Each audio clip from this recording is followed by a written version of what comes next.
자, 유동규 재판 이야기 갑니다. 유동규 돈 전달 시연하자 방청석서 웃음 김용과 설전도 벌였다. 유동규 김용 재판은 끝났습니다. 절대 못 이기고 그냥 유동규가 너무 멍청해요. 머리가 너무 나빠요. 유동규 5단에 1억 넣고 갔다. 직접 시연하자 재판부 반응은 노컷뉴스가 제일 상세하게 보도했길래 가져왔습니다.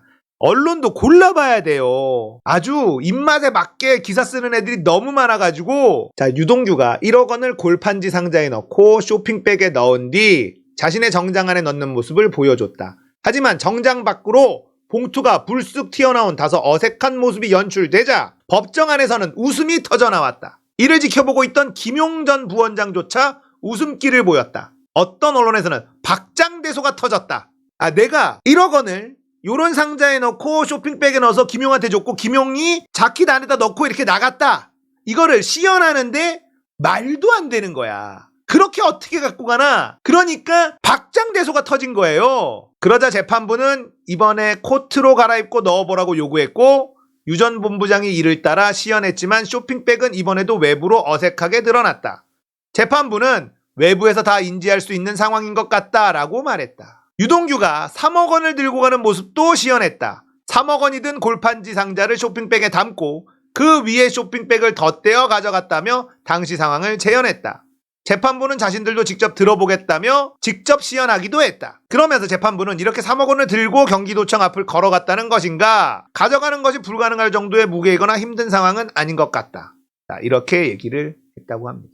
자, 여기도 매우 중요한 이야기가 나옵니다. 유동규가 돈을 건넨 날짜를 특정하지 못했어요. 이게 핵심이에요. 언제 줬는지 몰라요. 증거가 없고 진술만 있는데 그 진술도 정확하지가 않아요. 그러면 이 재판은 못 이깁니다. 저 진술이 증거로 채택될 수가 없는 겁니다. 자, 봐요. 유동규가 2021년 4월부터 경기도 분당의 한 사무실과 광교의 한 버스 정류장, 경기도청에서 1억 원, 2억 원, 3억 원을 건넸다고 증언을 했어요. 하지만 정확한 날짜를 특정하지 못하자 김용 부원장이 날을 세웁니다. 내가 돈을 언제 어떤 방법으로 달라고 했는가라고 물었더니 유동규가 잠시 기다려보시라. 전화했는지 만났는지 기억을 해보는 것 이렇게 말합니다. 바로 얘기를 못하면 진술의 신빙성은 떨어지는 거예요. 그리고 유동규는 받은 사람이 제일 잘 기억하지 않는가. 아마 7월이 제일 마지막일 것 이렇게 말을 했어요. 그런데 김용이 검찰 공소장에는 6월경이라고 돼 있는데 뭔 소리 하는 거야. 7월이 마지막이라고? 공소장에는 6월이라고 써놨는데 유동규가 머리가 너무 나빠요. 검찰이랑 짜고 얘기한 건 6월인데 재판 과정에선 아마 7월이 마지막일 겁니다. 이러고 있는 겁니다. 김용은 여기서 김용을 빼면 말이 된다. 8, 9월에 그냥 유동규가 받은 것이다. 정치자금을 건네는데 언제 건넨 것인지는 너무 중요한 것. 그러자 유동규는 받은 사람이 더 잘 알겠죠? 고발을 했으면 내가 써놓았을 것. 뇌물을 주는 사람은 다 적어놓습니다. 주는 사람이 적어요. 받는 사람은 안 적어놔요. 알아요? 받는 사람은 언제 받았는지가 중요하지 않아. 하지만 뇌물을 준 사람은 언제 줬는지가 매우 중요합니다. 그런데 받은 사람이 더 잘 알 것. 이러면 재판이 성립이 안 돼요. 증거가 없잖아. 준 사람도 언제 줬는지도 모르잖아. 육하 원칙이 없는데 기소를 했다는 거예요.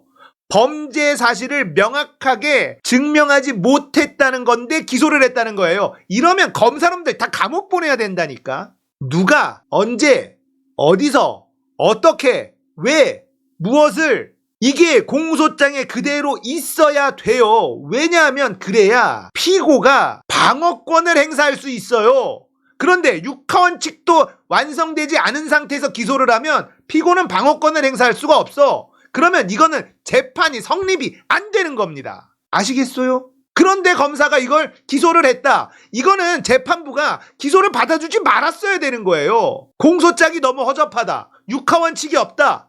수사를 더 해서 기소하라. 이렇게 했어야 되잖아. 그런데 받아줘.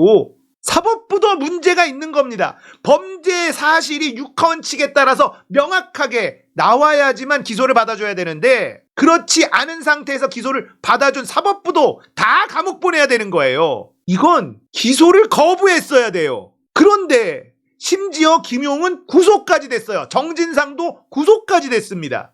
어떻게 이런 일이 일어날 수 있습니까? 말이 됩니까? 범죄 사실을 특정하지도 못한 정도의 수사를 해놓고 증거도 하나도 없는 상태에서 기소를 하고 구속을 시켜요. 그러면 기소 날려야지. 사법부에서 야 이거 공소장이 왜 이렇게 허접해, 니네 수사를 더 해가지고 증거를 더 확실히 갖고 와서 기소를 해야 될 거 아니야? 아니 어떻게 범죄 사실 6카원칙도 못 만들고 기소를 하는 거야? 이렇게 얘기할 수 있어야 되잖아. 이게 안 돼요. 정진상도 마찬가지예요. 허접한 공소장으로 기소를 했고 사법부가 그걸 받아줬어. 말이 안 되는 겁니다. 사법부도 말이 안 되고요. 이걸로 구속까지 시켰다고요. 구속영장 누가 뽑아줬어? 사법부가 뽑아준 거 아닙니까? 말도 안 되는 허접한 공소장으로 기소를 다 받아주고 구속영장도 내주고, 이게 대한민국 사법부고, 말도 안 되는 공소장으로 기소 던지는 게 이게 대한민국 검찰이고, 사법 카르텔을 전부 다 작살 내야 되는 거예요. 그냥 봐줄 수 있는 게 아닙니다. 얘네들이 하고 있는 꼬라지를 보세요. 여기에 인권이라는 게 있습니까? 지들 마음대로 아닙니까? 육하원칙이 정확하게 들어가야지만 돼요. 그래야지 피고는 방어권을 행사할 수도 있어. 피고의 방어권이 행사 안 되면 이거는 인권의 문제로 넘어가는 겁니다. 얼마나 엉터리 재판인지 아시겠죠? 이런 일을 허구헌날 하니까 하는 거예요. 허구헌날 하니까 사법부도 받아주는 거고요. 한두 번이 아니라는 겁니다. 자, 이게 1억이에요. 5만원권으로 이렇게 하면 이게 1억이에요. 비타500에 담으면 어떻게 될까요? 비타500에 8천만원 들어갑니다. 8천만원 들어가는데 안 다쳐요.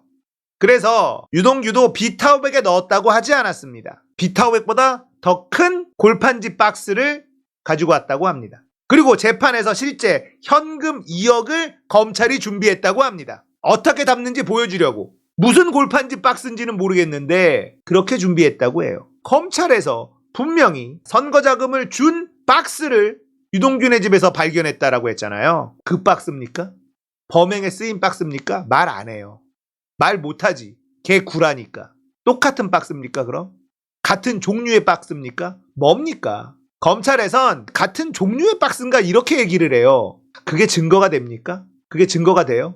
검찰놈들이 진짜 말도 안 되는 짓을 하고 있는데 이걸 사법부가 받아주고 있으니까 얘네들이 자꾸 이런 짓을 하는데, 결국은 검찰과 판사는 같은 팀이라는 거예요. 왜냐면 전관 비리로 돈을 땡겨야 될 한 팀이라는 거죠. 그러니까 검사한테 심하게 안 하지. 검사들도 판사들이 받아줄 걸 알지. 우린 어차피 같은 편이니까. 전관 비리 없애는 것 절차 밟아가면서 못합니다. 너무나 큰 돈이 얽혀 있어요. 1년에 100억 이상 법니다. 전관 비리로. 이걸 어떻게 포기할 수 있겠어요? 이것 때문에 지금까지 나쁜 짓도 얼마나 많이 했는데 굴욕도 참아가면서 승진에 목매는 이유가 뭔데요? 전관 비리 때문에 목매는 거예요. 어느 정도 승진을 하고 옷을 벗어야 전관 비리로 100억대, 200억대, 300억대를 땡겨올 수 있거든. 그러니까 검사 동일체 해가지고 검사놈들이 그냥 위에서 나쁜 거 시켜도 네 알겠습니다 충성을 다하고 개처럼 굴고 그렇게 한 거란 말이죠. 근데 전관 비리를 없애려고 해. 누가? 조국이요. 가만둡니까? 가족을 도륙내는 거예요. 이재명 대통령의 시대에는요, 전관 비리 뿌리 뽑아야 돼요. 근데 문재인 정부 때처럼 민주당에 맡겨서는 절대 안 됩니다. 아무리 개혁돼 있는 민주당이라 하더라도 안 돼요. 그런 건 그냥 김영삼처럼 하나에 날리듯이 금융실명제 하듯이 한 방에 해야 됩니다. 절차 밟고 패스트트랙 안 돼요. 그 기득권들의 저항이 어마무시할 수밖에 없어요. 얼마나 흰센 놈들이 똘똘 뭉쳐 있습니까? 언론까지 다 한편인데 못한다니까. 김영삼처럼 해야 돼요.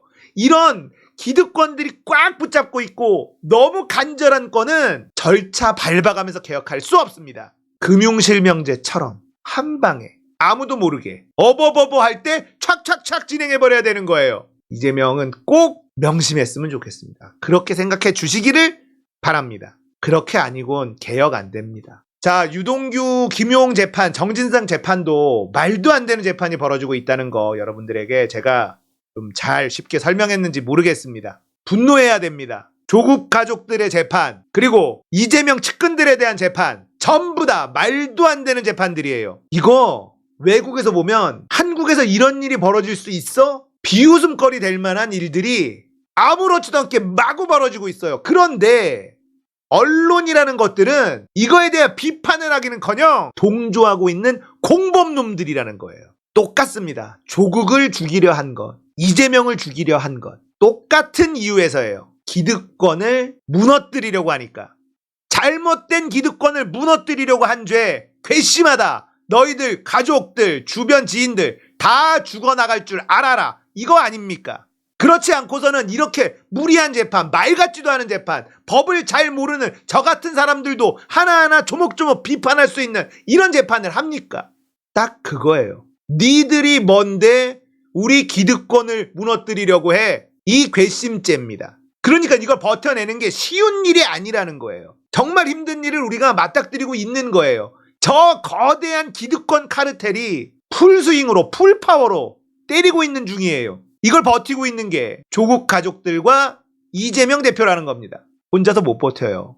아시죠? 우리가 함께해야만 되는 거 아시죠? 우리가 지치지 말아야 되는 이유 아시겠죠? 분명히 저 검사놈들 그리고 저 판사놈들 그리고 윤석열 일가 벌 받는 날이 올 겁니다. 그때까지는 우리가 절대로 지쳐서는 안 된다. 아시겠죠?